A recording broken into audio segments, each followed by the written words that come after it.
श्री गणेशाय नमः. संपूर्ण महाभारत मराठीमध्ये भाग 64वा.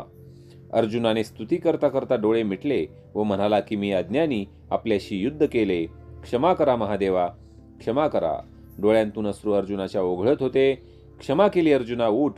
कर्पूर गौर शरीराच्या कल्याणमय हातांनी अर्जुनाला धरून पोटाशी धरले. आनंदमय कैलासपतींनी निज तेज अर्जुनाच्या ठाई प्रविष्ट केले. माग काय अभिष्ट आहे. भगवन अजिंक्य असे ब्रह्मशीर अस्त्र पाशुपते, रणात भीष्मद्रोणांनाही जिंकील असे पाशुपतास्त्र. एवढेच, पण मी तुला जरी हे दिले तरी त्याचा उपयोग वाटेल त्याच्यावर करू नकोस. तू मानव. अरे यम कुबेरांना सुद्धा हे माहीत नाही, ते तुला देतोय. ब्रह्मांड दग्ध करण्याची शक्ती आहे यामध्ये. केवळ मनाने, केवळ दृष्टीपाताने, केवळ शब्द सामर्थ्याने किंवा केवळ धनुष्यबाणाने सुद्धा याचा प्रयोग करता येतो. याचे ज्ञान, उपयोग व आवरून घेणे हे सर्वच शिकवतो. अर्जुनाने मन एकाग्र केले, शंभूमूर्तीचे ध्यान केले. मला शिकवावे अशी प्रार्थना केली आणि यथासांग ते त्यांनी शिकवले. अर्जुनाने त्याचा स्वीकार केला. पृथ्वी कंपायमान होऊ लागली. सहस्र शंखांचा दुदुभींचा ध्वनी एकदम होऊ लागला. शंकरांनी अर्जुनाच्या शरीरास स्पर्श करून त्याला संपूर्ण शुद्ध केले, पूर्ण समर्थ केले. अर्जुना, हे अस्त्र माझ्या आज्ञेने तुझ्या जवळ राहील. आता स्वर्गात तू गमन कर. अर्जुनाची दृष्टी भगवंताच्या कृपामय दृष्टीत मिसळून राहिली. क्षणभराने शिवशक्ती आशीर्वाद देऊन अंतर्धान पावली. असतात जाणारा सूर्य पाहता पाहता दिसेनासा व्हावा तसे झाले.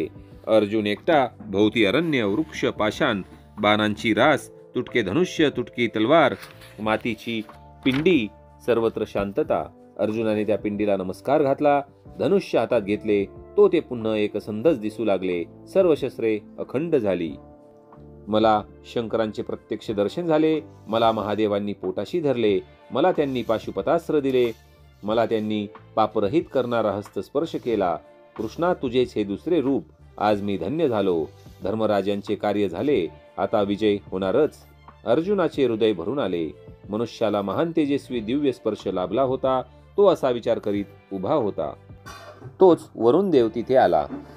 साध्य, देवता, नद, नद्या यांची चेतनारूपी दैवते सर्वही बरोबर आली. कुबेर आला, इंद्र आला, चंद्र आला, यम आला. पृथ्वीचा भार कमी करण्यासाठी तुझा व कृष्णाचा जन्म झाला आहे. आम्ही तुझे सहाय्य करते. यम म्हणाला, पंडुनंदना, दंड नामक शक्ती मी तुला देतो. वरुणाने पाश दिले. अर्जुनाची प्रशंसा केली. कुबेराने सैन्य दग्ध करून टाकणारे, शत्रूला निद्रा आणणारे अशी अस्त्रे दिली. इंद्राने सांगितले, अर्जुना, तुझ्यासाठी रथ पाठवितो. मातली हा माझा सारथी रथ घेऊन येईल. तुला मोठे कार्य करायचे आहे. तू स्वर्गात ये. मी तुला आणखी दिव्य अस्त्रे देईल. मनोवेगाने आलेले सर्व देव गणांसह मनोवेगाने स्वस्थानी गेले. अर्जुन स्वर्गात जाण्यासाठी अत्यंत संतोषाने मातलीची व रथाची वाट पाहू लागला. सृष्टी म्हणत होती, अर्जुना, तू माझा आधार आहेस, तू माझाच आहेस. आकाशातून दिव्य रथ हळूहळू खाली येत होता. इंद्राकडे अर्जुन गेला तेव्हा तेथे काय घडले? श्रोतेजन हो, अर्जुनाच्या मनोनिग्रहाची खरी परीक्षा पुढेच होती. सौती क्षणभर थांबले. त्यात आपण पाहणार आहोत या महाभारतातील जे चौथे पर्व आहे, वनपर्व, त्यातले प्रकरण 5वे, इंद्रनगरीत.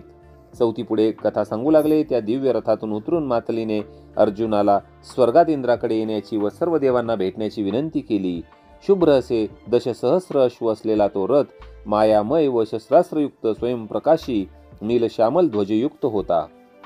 अर्जुनाने स्नान, जप, तर्पण आदी करून ज्या पर्वतावर तो राहत होता त्याचा कृतज्ञतापूर्वक निरोप घेतला. डोळे भरून त्याने भूमीकडे पाहून घेतले. दिव्य रथ प्रचंड ध्वनी करून आकाशमार्गे वर गेला. दिव्य ग्रह, तारका मोठ्या दिसत होत्या. जवळ येऊन पुन्हा मागे राहून बारीक दिसत जात होत्या. मर्त्य चर्मचक्षूंना दिसणार नाहीत असे सिद्ध लोक दिसत होते. रथाने अमरावती गाठली. 4 दाताचा शुभ्र हिमगिरी सारखा ऐरावतही स्वर्गदाराजवळ दिसला. दिव्य नंदनवन दिसले. अनेक देव, ऋषी, पुण्यश्लोक राजे, साध्य, गंधर्व यांचे दर्शन घेत व त्यांचे आशीर्वाद प्राप्त करत अर्जुनाने देवाधिपती इंद्राचे दर्शन घेतले. इंद्राला त्याने मस्तक लवून प्रणाम केला. त्याला अत्यंत प्रेमाने इंद्राने आपल्या जवळ बसवून घेतले. प्रेमाने त्याच्या पाठीवर हात फिरवला. दंड व हात कुरवाळले. अनिमेष नेत्रांनी त्या आपल्या अपत्यरूप अर्जुनाला पाहिले, पण त्यांची तृप्ती होईना. इंद्राचे वात्सल्य अर्जुनाला पूर्व वाटले. शंभूनंतर हा दुसरा प्रेमाचा वात्सल्याचा दिव्य अनुभव. इंद्रसभेचे वैभव पाहता पाहता अर्जुनाला मय सभेचे स्मरण झाले, कुंतीचे, आपल्या भावांचे स्मरण झाले. त्याच्या समोर अप्सरांचे नृत्य, गंधर्वांचे गायन चाललेच होते. पण अर्जुन त्यातही वनवासातील बांधवांच्या व धौम्य ऋषी द्रौपदी यांच्या आठवणी काढत होता. पण आता एवढ्यात परत जायचे नव्हते. इंद्राकडून शत्रुनाशक दिव्य अस्त्र शिकायची होती.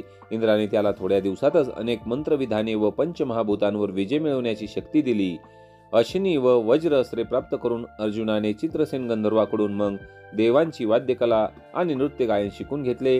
प्रथम वीररसाचा आवेश असलेल्या त्या अर्जुनाचे मन नृत्य गायनात लागेना, पण हळूहळू चित्रसेनाने त्याला सर्व नृत्य भेद व गायन शिकवले.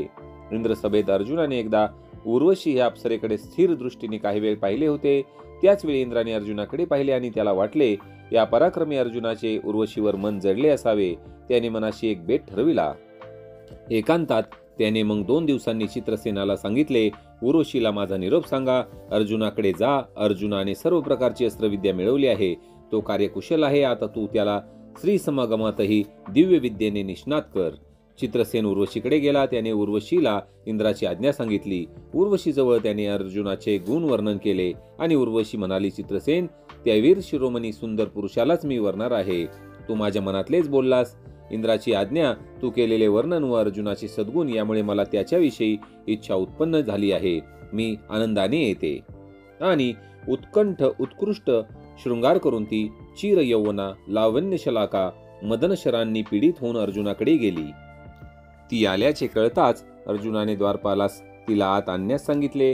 अर्जुनाने तिला पाहिले, मात्र अत्यंत सुंदर अशा त्या उर्वशीला पाहून त्याने लज्जेने डोळे मिटून घेतले. ती देवता आणि रात्री अचानक कशी आली? त्याने प्रमाण केला. तिच्या चरणांकडे पाहत विचारले, सर्वश्रेष्ठ अप्सरातही श्रेष्ठ देवी, मी तुला साष्टांग प्रणाम करतो. तुझी काय आज्ञा आहे? हा दास तुझ्या सेवेला तत्पर आहे. हे काय ऐकते मी? उर्वशी मनाशी म्हणाली, अर्जुना, असे भाषण योग्य नाही. मी आपणास वश आहे. आपणच माझी इच्छा पूर्ण करावी. मी अर्थ समजलो नाही. जगातल्या सर्वश्रेष्ठ वीरा, मला पाहताच लज्जित का झालात? नेत्र का मिटून घेतलेत? देवी, अशा वेळी आपले दर्शन मनाला पटेना. मला आपण काय म्हणालात? इंद्रसभेत आपण मस्तकडेच टक लावून पाहत होताना आपले मन मजवर आकृष्ट झाले आहे ना? आपली एवढीशी इच्छाही आपले पितृदेव इंद्र पूर्ण करणार नाहीत की काय? चित्रसेनाकडून त्यांचा निरोप आला. उर्वशी, अर्जुनाला तू आवडली आहेस. त्यांच्याकडे तू जा व त्यांना संतुष्ट कर. खरे सांगू, मीही आपल्याला पाहिले तेव्हापासून तुमच्या मिलनासाठी जीव कसा आसुसला आहे. ह्या चिततरुणी उर्वशीला तुमच्या संगाशिवाय राहवत नाही. छे देवी, तू मला कुंती मातेपेक्षा, सची मातेपेक्षा वंद्य व पूज्य आहेस. नाथ, हे काय बोलता आता आणखी? देवी, पुरुरव्याची हृदय स्वामिनी तू आमच्या वंशाची जननी आहेस. देवी, तुझ्याकडे इंद्रसभेत मी पाहत होतो ते आदराने. त्यावेळी वाटले पुन्हा ही मातृदेवता कधी दिसेल तरी का? एकदा नेत्राद्वारे चित्तात मूर्ती साठवून ठेवावी. मनोमन आशीर्वाद मागावा असे पुन्हा वाटले तर प्रत्यक्ष पाहिल्यासारखी मला चिदाकाशात दिसावीस म्हणून मी टक लावून पाहिले. नरश्रेष्ठा, केवढी वंचना केलीस माझी. माझ्यासारखी अप्सरा, नित्य नूतन, सदा सज्ज, मला मर्त्यांची नाती नसतात. माझ्या दृष्टीने आपण पुरुष व मी कामातुर स्त्री. अर्जुना, पित्याने आपल्याला अनुज्ञा दिली आहे. मी स्वतःच आले आहे आणि आपण ही भाषा काढता. तर श्रोतेहो, आता आपण यापुढे आता उर्वशी अप्सरा अर्जुनाला नेमका कोणता शाप देणार आहे याविषयीची कथा पाहणार आहोत. महाभारताच्या भाग 65 मध्ये. व्हिडिओला जास्तीत जास्त शेअर करा. धन्यवाद.